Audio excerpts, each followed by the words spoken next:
Welcome viewers and learners for in the series of videos on the course on topology. We are looking at the continuous function in a topological space from x to y. X and y are two topological spaces and we are looking at the continuity of a function.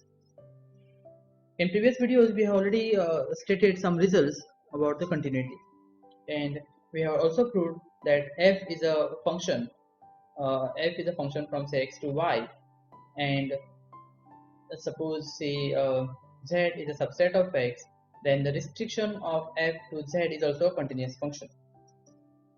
But now the question is, if we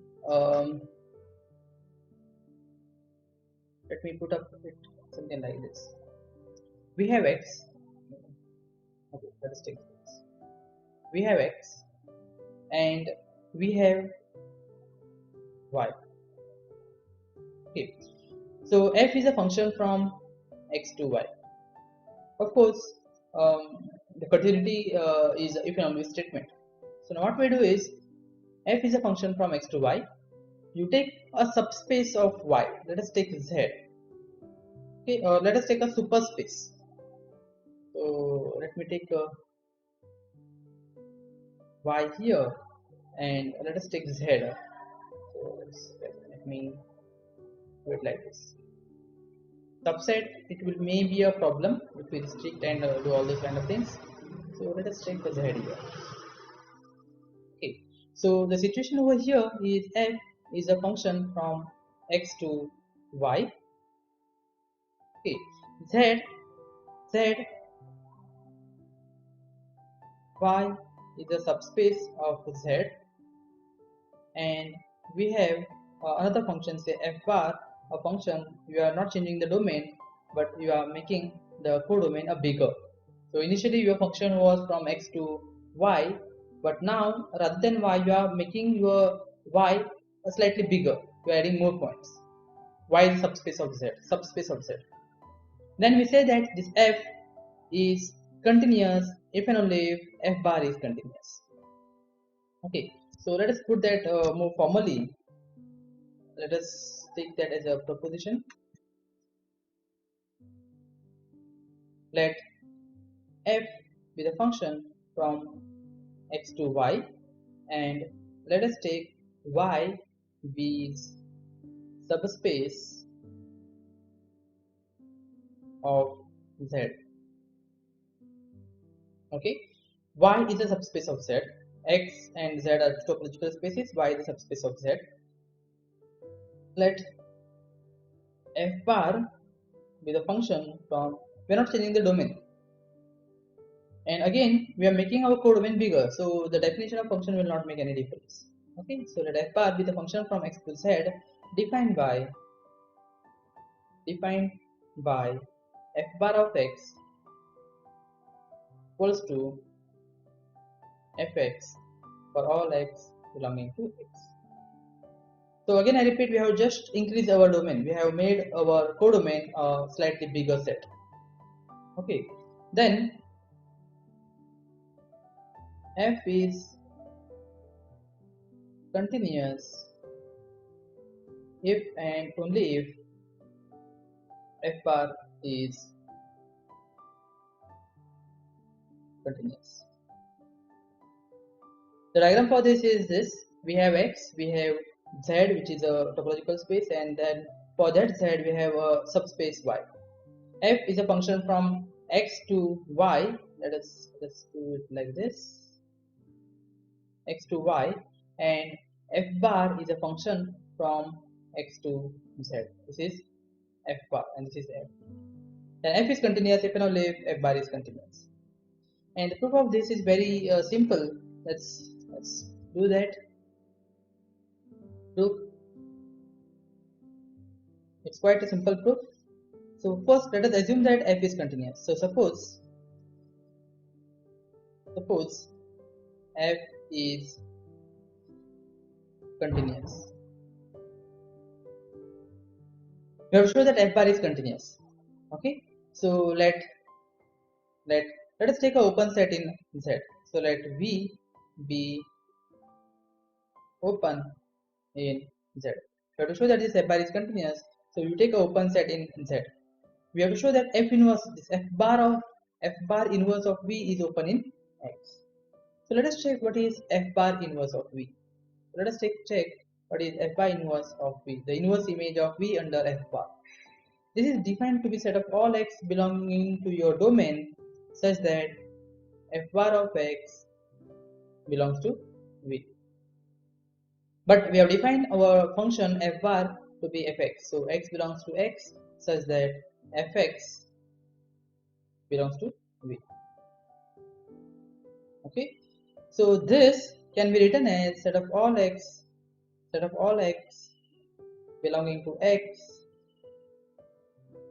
such that this fx belongs to V, and of course this fx belongs to y. Okay.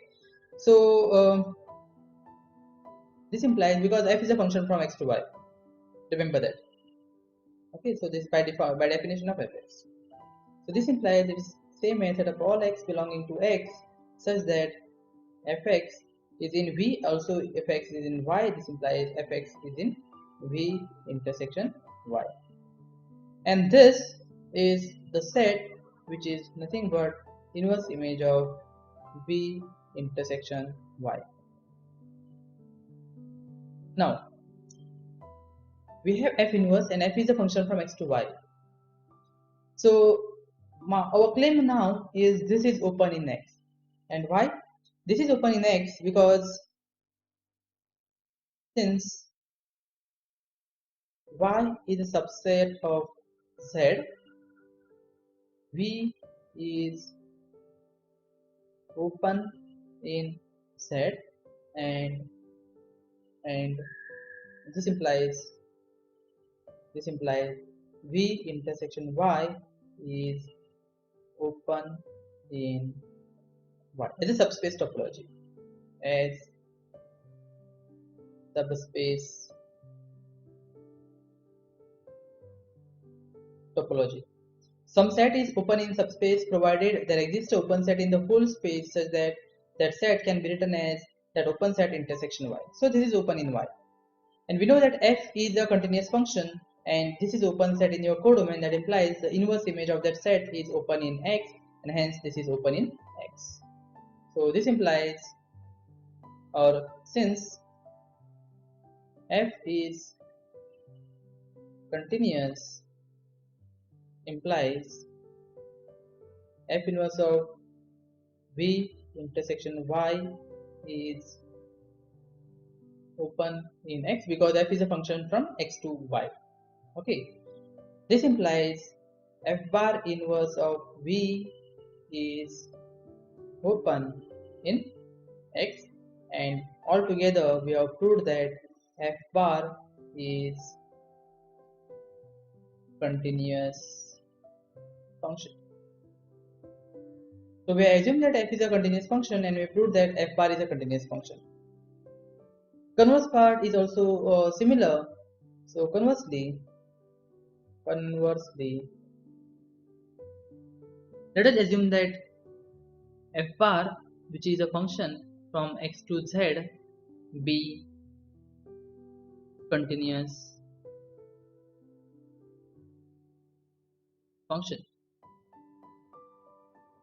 Let us assume that f bar is a continuous function. Now we have to show that f is continuous, and to show that f is continuous, let us take an open set in Y. So let U be open in Y. Why? Because why? Why? Because f is a function from x to y, and we need to show that f is continuous. That means we have to take an open set in Y. So we have taken U as an open set in Y. We need to show that inverse image of f, inverse image of U under f is open in X, and for that we will use that f bar is a continuous function.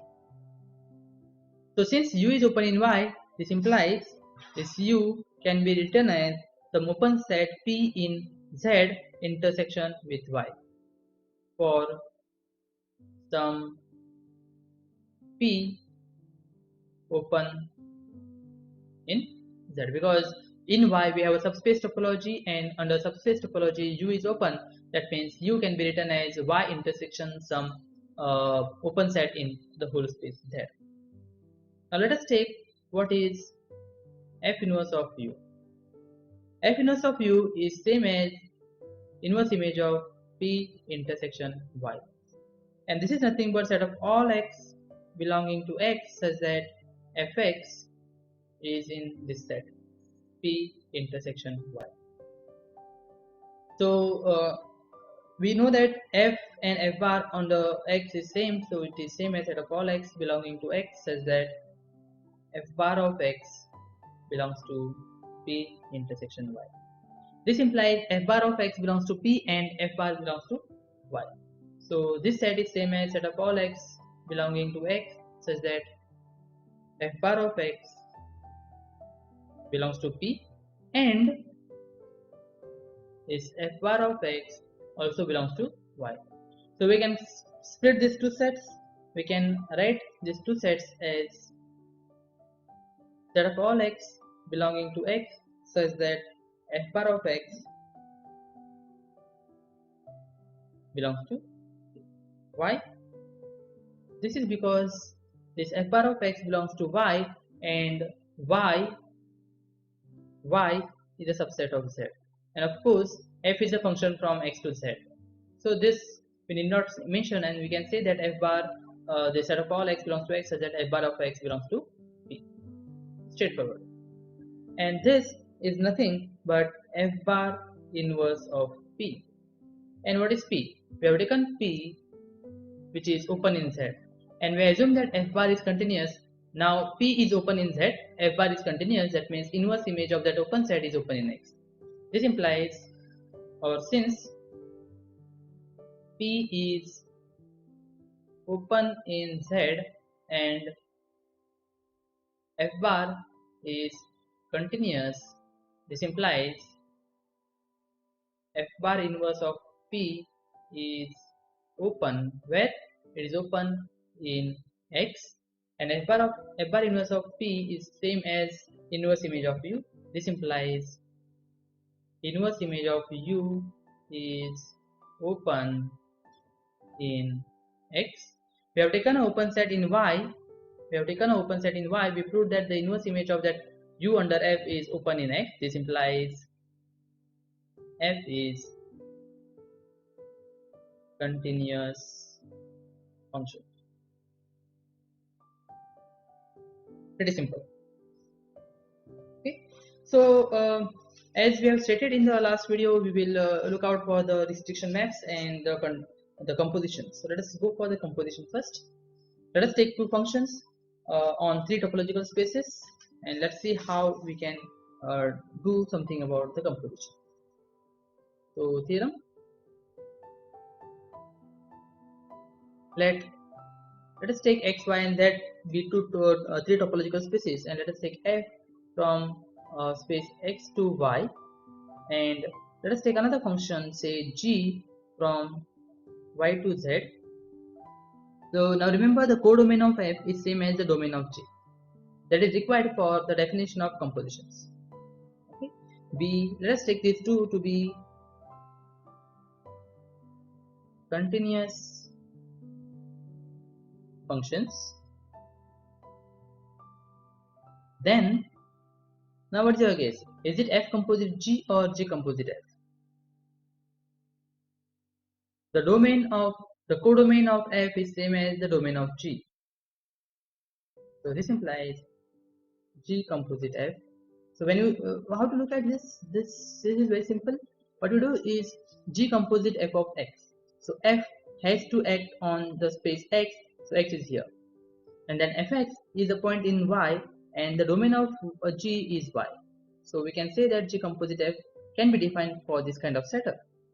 But f composite g need not be defined, may not be defined. Okay, then g composite f, a function from x to z, the domain of f and the codomain of g is continuous function. If time permits, we will have another video on the properties of compositions, different properties, what are the results for compositions.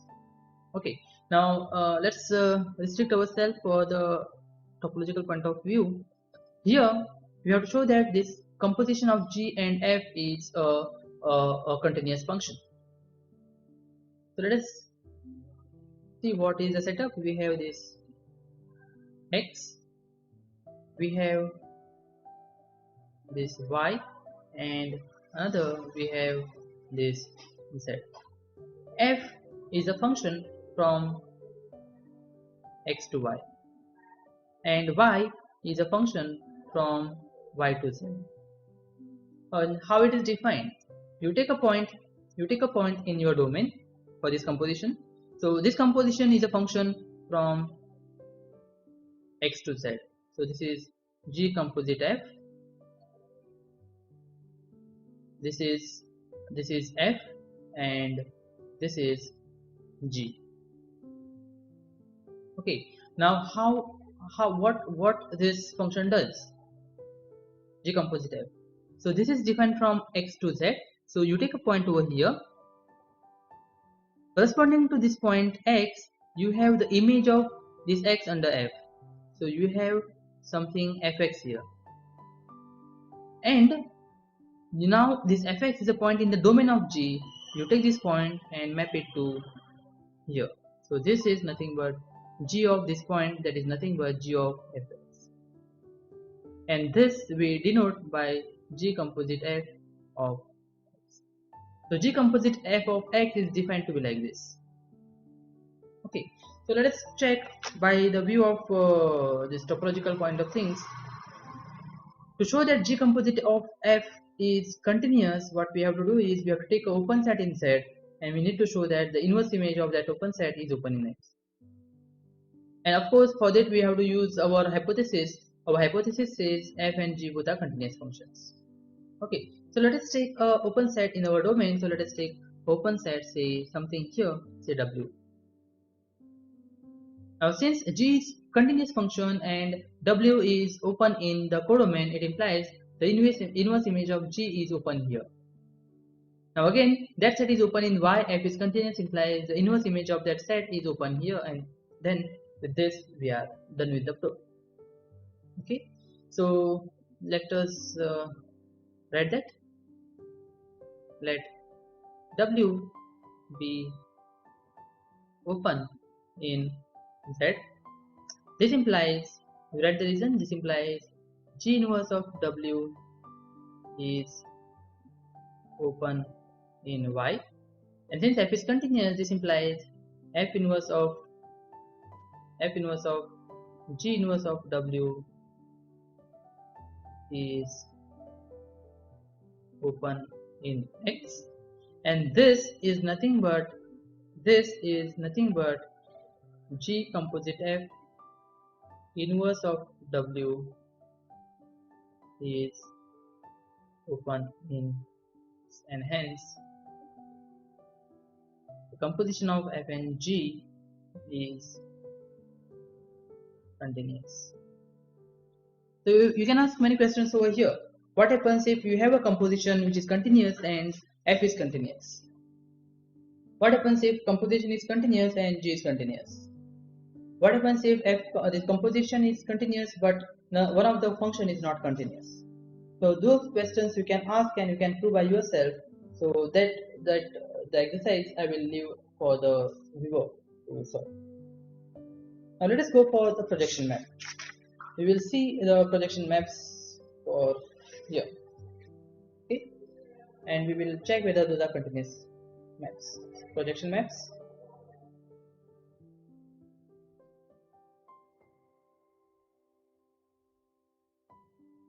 So the projection maps are defined to be like this. So let phi x, let's write this as a suffix, a function from X to Y. What it does is you will take a product and then it will project that X to the first coordinate to X. And another function we can define as phi Y, again a function from X cross Y. Now that will project this product to Y. And how we will define this? We will define this by given by phi x. Of course, our domain is a product, so x comma y, double bracket you can put, we are avoiding that. This is equals to, it will project this pair for the first coordinate x, phi x, and this is for all xy, and we will define phi y of xy to be the second this y, and this is for all xy belonging to the cross product of the product of x plus y. These are the projection x. This is a projection of x and this is a projection of y. We claim that phi x and phi y are continuous functions. These are continuous functions. And let us prove this. Now let us prove that pi x is continuous. And remember, pi x is a function from x cross y to x. So to prove that pi x is continuous, we have to take an open set in our codomain. So x.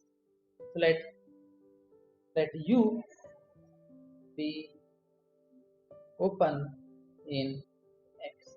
We need to show that pi inverse image of U that is open in x cross y product. So let us check what is pi inverse x. Sorry, U. Pi x inverse of U. This is defined to be set of all those tuples belonging to U x cross y such that pi x of xy belongs to U. Let us take this to be capital. That will be a simpler one. This is same as set of all x and y in the product x cross y such that this is defined to be x belongs to U. And we know that this U is a subset of x. Now this set is nothing but we are taking all those tuples for which the first variable belongs to x, second variable varies over y. So this can be written as U cross with y. And this is open in x cross y. Why? Because y is open in y, U is open in x, so U cross y is open in x cross y. Hence pi x is continuous. To show that pi y is continuous, I will leave that as an exercise. It is on the same ground. Okay. Now, if you have a function, say from set to a product, we will like, let us write a note. If we have a function, say f from z to x cross y, that means a point over here is mapped to a tuple here. So this is like, if you have a z, it will go to f of z, and this f of z will be will have two components. First component is from x and second component is from y. So we will denote it by f1 of z and f2 of z. Okay. Now what is f1 and f2? f1 is from z to x and f2 is from z to y. And we can write this f1 and f2 with composition of projections. We can write those f1 and f2 as projection of x composite f. This will be equals to f1, and projection of y composite f, and this will be equals to f2. This you verify. Very simple thing. Okay, so what we have to prove is if this f from z to x plus y is continuous, if and only if those components, that is f1 and f2, are continuous. And of course f1 and f2 are nothing but pi x composite f and pi y composite f. It is straightforward in the sense, like suppose f is continuous. If f is continuous, then already we have proved that pi x and pi y are continuous. That means the composition of two continuous functions are continuous, and that means f1 and f2 are continuous functions. So one way we are done. Second way, you assume that f1 and f2 are continuous and show that f is continuous. So let us stop today here, and uh, you write down the proof for whatever statement I have said. I repeat, you can show that f is continuous if and only if the component functions f1 and f2 are continuous. It is biconditional statement if and only if. So you try to prove that statement. And in the next video, we will prove this statement and we will look out for the pasting lemma, which is important to define the continuity of the function. So in case you have any doubt, you can contact on this number, or you can go through the electronic mail on this email ID. So stay tuned for the next video. Till then, do math